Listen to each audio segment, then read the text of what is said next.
Welcome to the Self-Growth Nerds podcast. I'm your host, Marie, a courage coach, creative soul, and adventure seeker.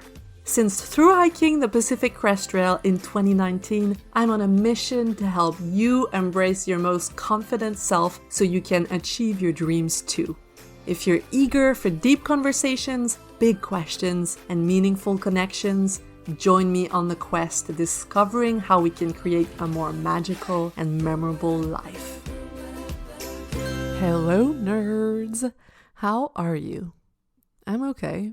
If you follow me on Instagram, you might have seen that March was a pretty big month for me because I decided to leave my 7-year relationship.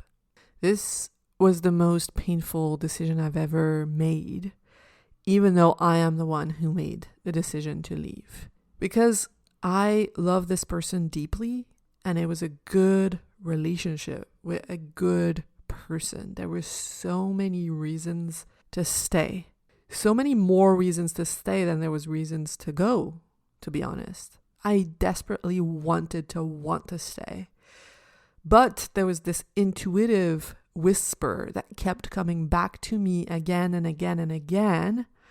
No matter how much I tried to shut it down, it would just get louder and louder every time, pulling me in a different direction. And eventually, I just couldn't deny the fact that it was damaging my mental and physical health to suppress my truth in this way. So I had to surrender. And if you have listened to the episode, I think it was like 5 or 6 episodes back about mental health, I now have a better understanding of what was going on for me back then with what I know now. So I decided to finally surrender, and not only did I burn down my business model, I burned down my coaching program that I had been doing for 2 years, but I also burned down my relationship and our plans for the future. It was as if my inner knowing just took over, grabbed the wheel, and was like, we're driving away from everything that's no longer true enough for you. Okay? It literally felt like another part of me took over. So that there was the part of me like that's reasonable, that wants to make safe decisions, and then another part, more intuitive part, came into the picture, pushed me aside, and then took the wheel and was like, trust me, this is going to be awful for a while, but you've got to trust me.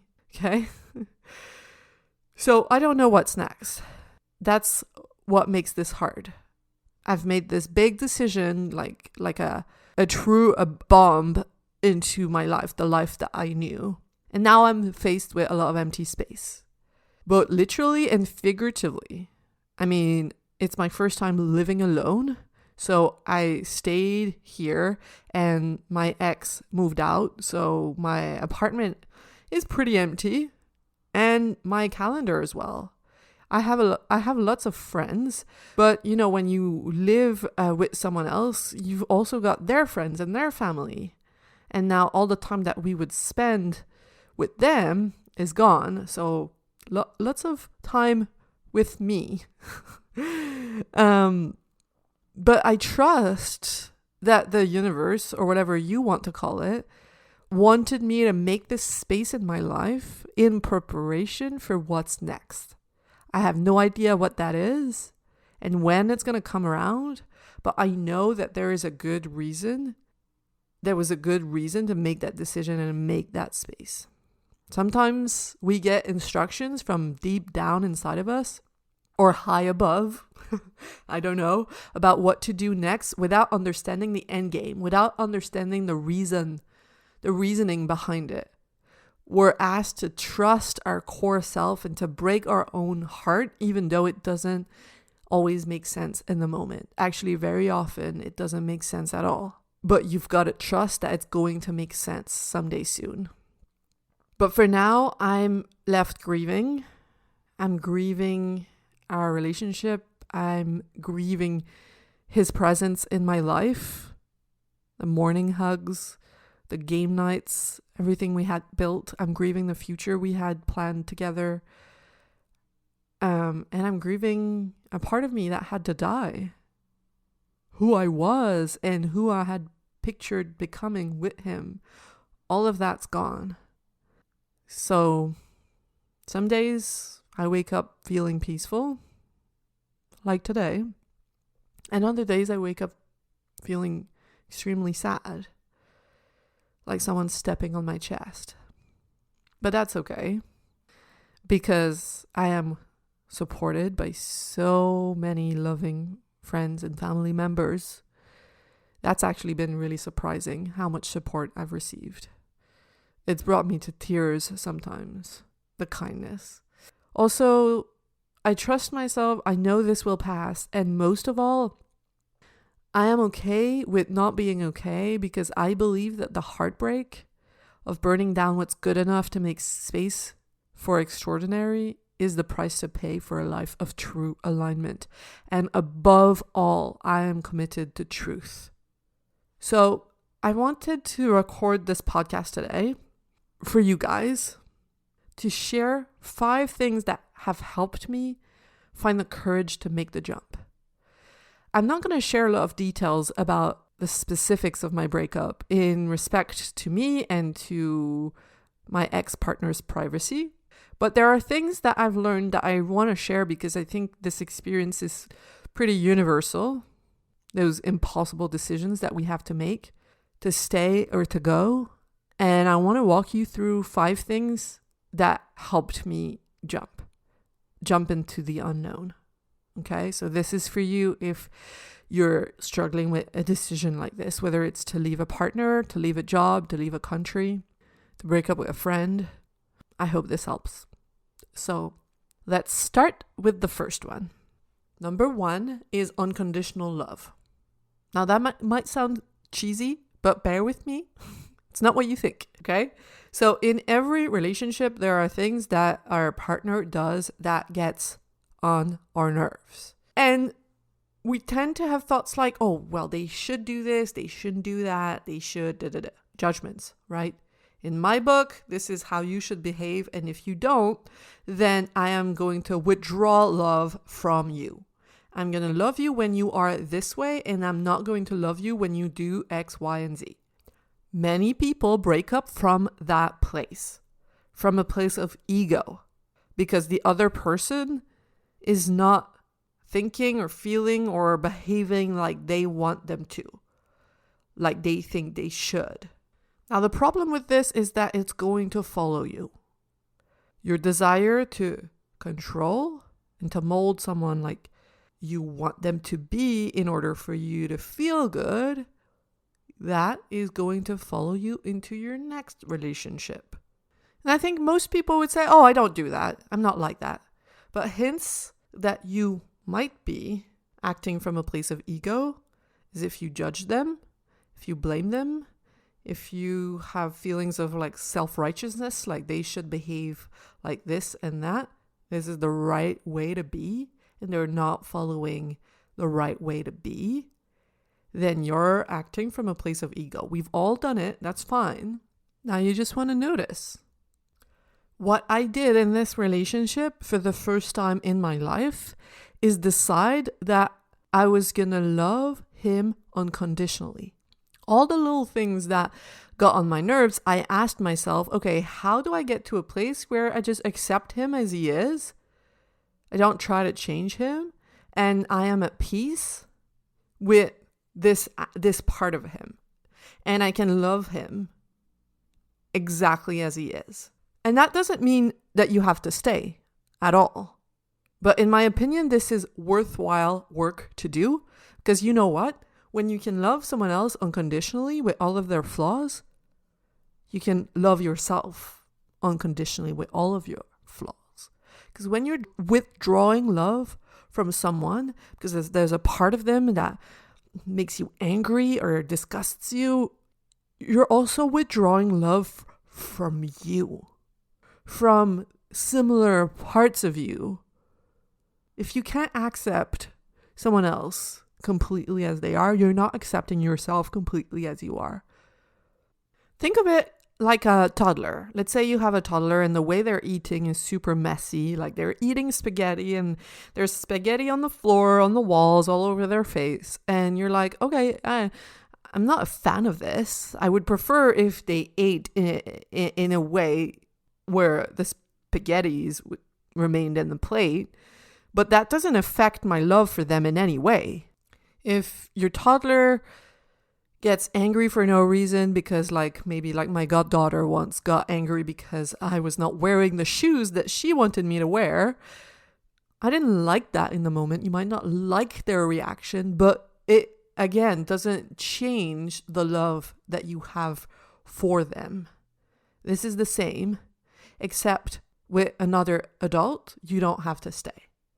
Doing the work to love them unconditionally is going to mean that when you decide to leave, if you do, you're going to do so from a place of love, complete love for them and for you.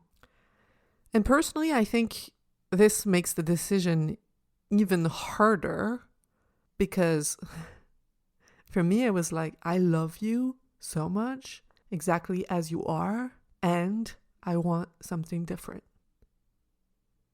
It makes it heartbreaking, but so much more honest than I am leaving because I think you should be different. And then when you get into a new relationship, when you left the last one from a place of complete acceptance and love, then you'll be able to take the person in front of you as they are. This is them, and not try to fall in love with your idea of them. No, you're just going to take them as they are and decide from a place of love for yourself, is this who I want to be with? So that was number 1. Make a list of those things that you struggle to love in your partner and ask yourself, and you might not have the answer right away, but sit and hang out with the question, how do I get to a place where I love them unconditionally, even though they do that thing, or even though they are this way?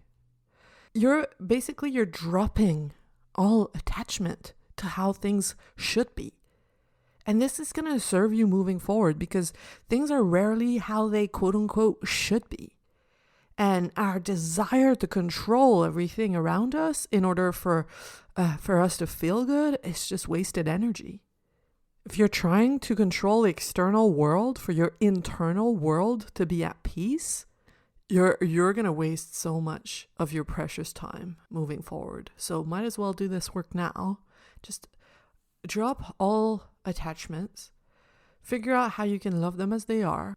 And you'll notice it'll become easier to love yourself as you are. And from there, you can make a powerful decision. You might decide you want to stay, or you might decide you want to go, because it's okay to love someone and want to go. It is. Okay, now let's move on to number 2, want matches. You're going to make a list of everything that you want in a relationship. And I'm going to ask you to pretend that you are not in one, if you are. And to just imagine if you could start over and pick any partner, what would you want in them? Because what you wanted in a partner 5 years ago is different from what you want now, because you've evolved, right? You've changed. And that's okay. So if you're in a relationship, just ask yourself, what is it, if I could choose all over again, that I want in a partner? Make that list and then check. What are the boxes that my partner ticks and what's missing?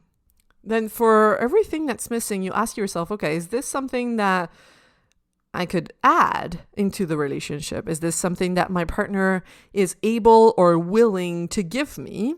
Like, for example, if you want to listen to rom-coms with your significant other, they might not be into rom-coms, but they might be willing to watch one with you every month. I don't know. We want to be careful here because yes, it's great if the other person is happy to do something for you, but we also don't want to force them to be someone that they're not, or to do something that they don't really want to do, because then we're not in a relationship with them. We're in a relationship with like They're trying to mold themselves into who we need them to be. So, for everything that's left, that's still missing, you ask yourself, how can I fulfill this outside the relationship? Can you do this on your own? Can you do this with a friend? If you wish you could do sports with your partner, but they're not into sports, maybe you join a sports club, and then that's going to tick the box for you. Because we don't want to expect our partner to fulfill all of our needs and desires, right? That's just unrealistic. There's so much pressure on partners nowadays.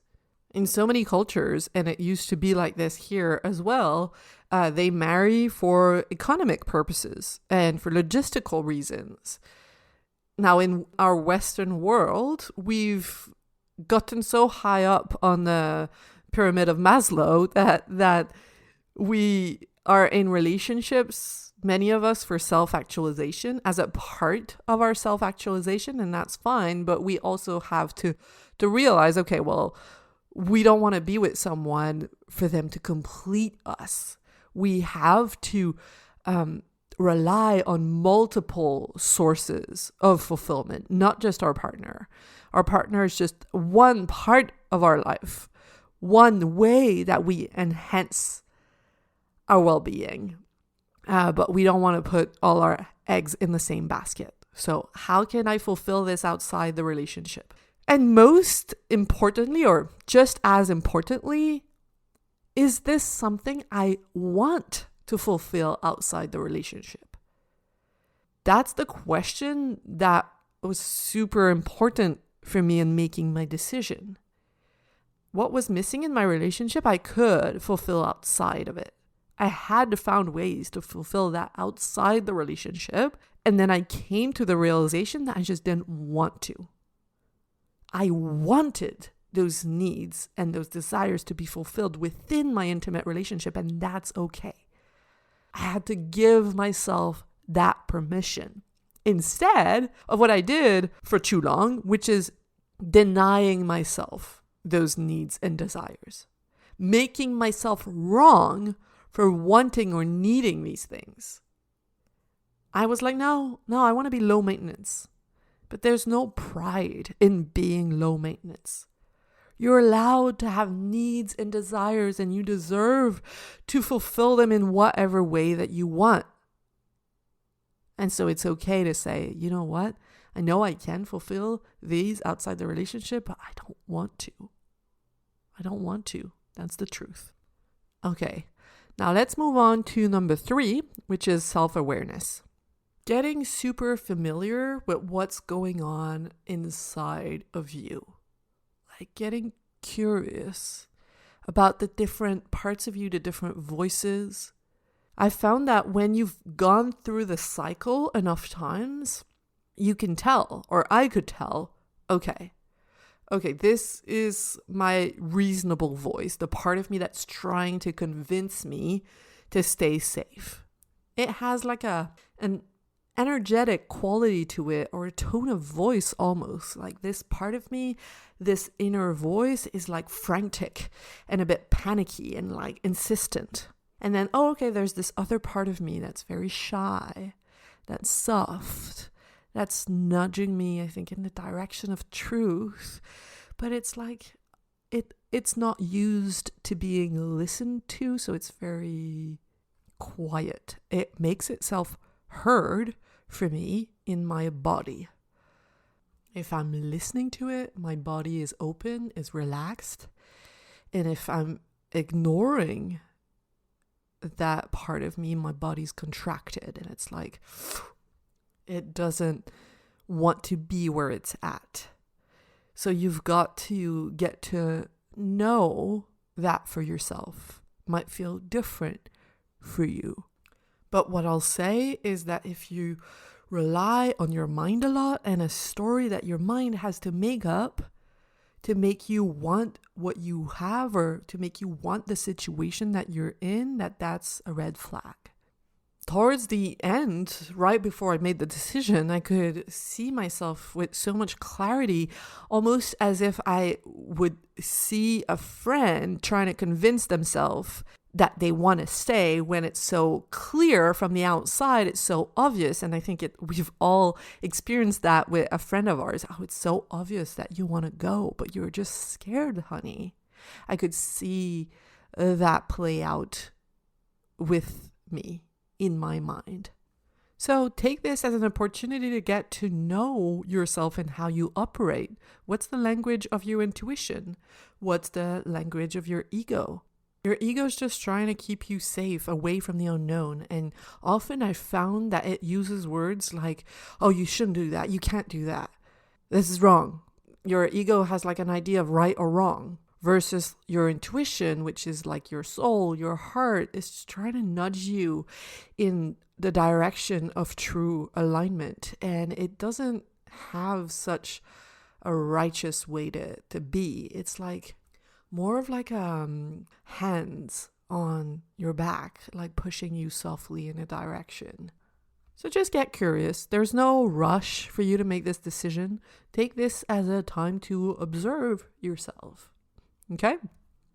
Now let's move to number 4. Number 4 is repression fatigue. So as time went on, I could just tell that I was no longer like myself. There was less life in me.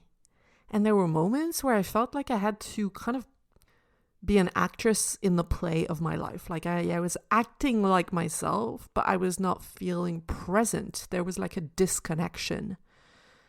And that's because when you repress truth, you also repress creativity and joy. Like I'm a playful, creative person, but in the last 6 months or so, that was mostly gone. This like fiery passion that I have inside of me. So if you feel similarly, like your enthusiasm has been dulled, like you don't really recognize the eager person that you know that you are deep down, it might be because you also have been repressing the truth. You probably know what you have to do, but because we're scared, we spend so much energy trying not to know, trying to drown the knowing. And that looks like, for some people, over drinking, overeating, overworking, over shopping, over whatever it is that allows you to drown that inner knowing that you wish wasn't there, because it's going to require so much courage from you. But trying to ignore the truth is going to make you sick. It's going to make you physically sick, or it's going to make you depressed. This is the internal split. There's on one side what your heart wants you to do, and then on the other side there's what you actually do. They're not in alignment. And the longer you wait, the bigger the split, the heavier life is going to get. I remember right before making my decision, I was in Florida for vacation, and I was looking at my parents, which are in their 60s, and thinking, oh my God, they have so much energy. I miss having this sort of energy. I felt drained. I felt disconnected. And I just got tired of that and surrendered. I thought, enough. I surrendered, and then I had no other choice but to trust. Actually, this makes me think about Heather Anderson, the thru hiker. She talks about that day where she hiked like 40 miles in one day, and then at the end, she was so tired, she sat down, and she was terrified of cougars, but in that moment, a cougar like walked right in front of her, looked at her, and she was like, I don't care, eat me if you want, I'm so tired. And it was this similar kind of feeling. Like, I'm so tired of feeling this way. I'm desperate to get my energy back. And also, like, from a place of self-love, I deserve to get my energy back. And the only sustainable way to do so is the most painful decision. But screw it. Just like, eat me alive, cougar. this is what I gotta do. I've tried all the other paths and they haven't led me where I want to be, so take me. I was listening to We Can Do Hard Things, Glennon Doyle's podcast with her partner Abby Wambach and her sister Amy, and she said something really profound. And it's when you're thinking about leaving a relationship, you think to yourself, oh, I can't see myself living without them. And she says, it's true. You cannot live without them. The you that you have been is going to have to die. And you're going to have to trust that this new you you're going to become is at the bottom of the freaking cliff and she's going to catch you. But it's scary because between the death of the old you and the birth of the new you, there is a void where you don't know who you are. It's a shift in identity. And you have to decide if you're willing to experience that. Personally, I came to the decision, I told myself, I am willing to lose what's good enough for a chance at experiencing extraordinary. It's up to you. Some people are in a relationship for companionship. They're okay with the idea of a life partner that's there for convenience mostly. And this is not me. Otherwise, I would have definitely stayed. This is not me. I want now in my life to be in a relationship that energizes me and helps me to expand and to grow. But that's not for everyone, and that's okay. Which brings me to number 5, words of wisdom. I love books. They've always been so helpful in my life. And again, they were like a life raft for me in this period, helping me to make a tough decision by connecting me to my true values. For example, I went back to what's my Bible, Tiny Beautiful Things by Cheryl Strayed. It's not funny how much I've quoted that book in this podcast, so I'm not going to quote it again, but I'm going to say that there's this Tiny Beautiful Things is basically an advice column, or more like a gathering of the best advice columns that Cheryl Strayed has written. And there is one that I keep going back to. It's called The Truth That Lives There. And it's about when you're in a relationship and you have the word go, go, go, whispering in your ear, no matter how good the relationship is. And I've also read Glennon Doyle, Untamed, the highlighted parts of the book again and again to help me connect with courage. Because you know what? I told myself, if I stay, what's going to happen is we're going to have kids, and then eventually I'm going to meet someone who is in alignment with what I'm looking for in a relationship, just like Glennon met Abby. And then I'm going to leave my partner then. We're going to have kids, and it's going to be so much more complicated. And so to me, knowing that, it would be, personally, I think, cowardly to stay knowing that I would leave him later. That would not be kind. I'd rather do the hard thing now and in a way liberate him to go be with someone who's all in, to go be with someone that wants wholeheartedly to be there, instead of like keeping him just so that I'm not alone until I meet the person that I want to be with. To me, that's not kind.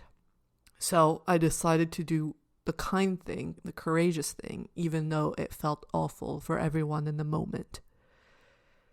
So that's Glennon and Cheryl. Thank you, girls. I love you. And then there's also, I was walking around in a bookshop in the few days before making my decision, and I opened up a book, another advice column by Dolly Alderton, and I went through the book looking for relationship and breakup advice. And there was this sentence, I don't remember exactly the words, but basically she wrote, he will find a way to be okay.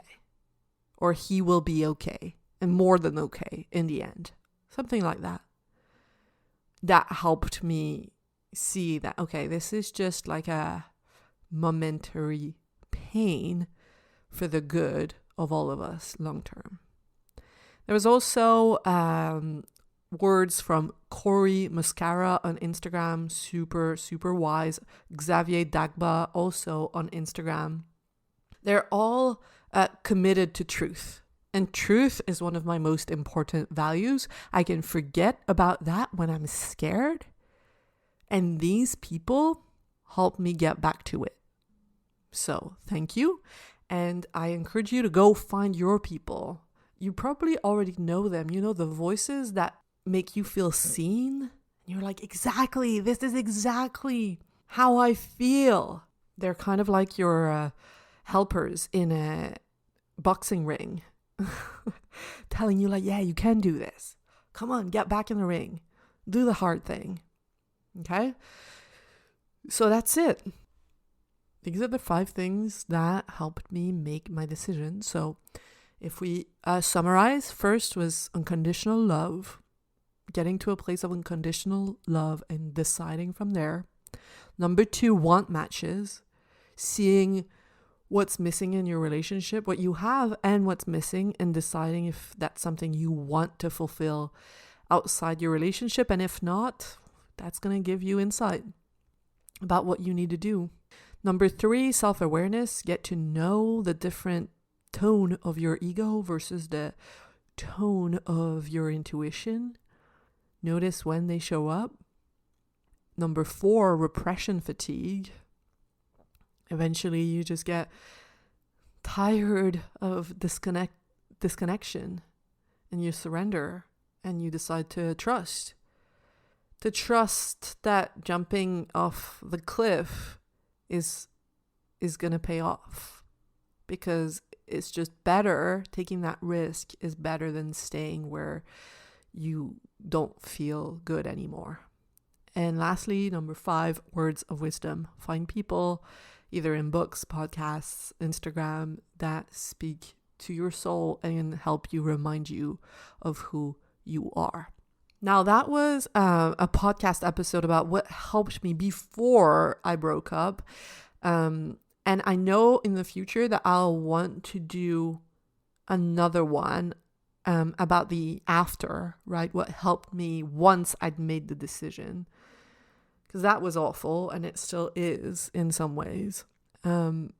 In the meantime, please let me know what aspect of what we just covered you want to learn more about. I know that I want to create workshops about this and help you in a deeper manner.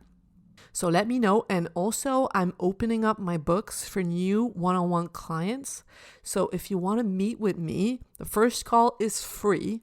We're going to sit together, talk about your situation, see how I can help you, find the courage to either stay or to go. Basically, my job is to help you connect with your truth and make decisions from there. So if you've been feeling stuck, heavy, unhappy, don't wait. You deserve to get your energy and enthusiasm back.